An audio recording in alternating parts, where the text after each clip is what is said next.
जन्म कुंडली के अंदर धन स्थान के ऊपर नवग्रहों की अलग अलग दृष्टि पड़ती है तो उससे क्या फल की प्राप्ति होती है, ये सारी बातें आज मैं आपको बताने आया हूं।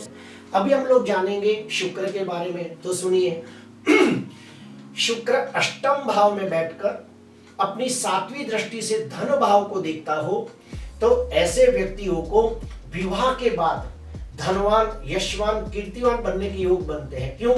क्योंकि जो शुक्र है ये पत्नी का कारक है।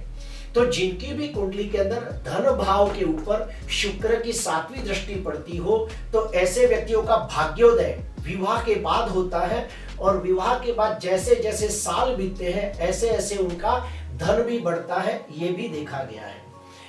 जिसकी भी कुंडली के अंदर शुक्र की सातवीं दृष्टि धन भाव पर पड़ती हो तो ऐसे व्यक्ति दिखने में सुंदर, आकर्षक, मनमोहन व्यक्तित्व वाले लोग होते हैं।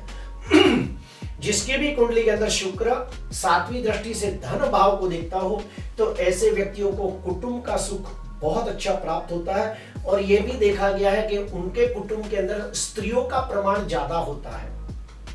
और यह भी देखा गया है कि जिसके भी कुंडली के अंदर शुक्र की सातवीं दृष्टि धन भाव पर पड़ती हो तो उसकी जो पत्नी होती है वो बहुत नसीबदार होती है। और मान लो किसी स्त्री की कुंडली के अंदर अगर शुक्र की दृष्टि धन भाव पर हो तो उसकी बेटी बहुत नसीबदार होती है या फिर उसकी माता बहुत नसीबदार होती है।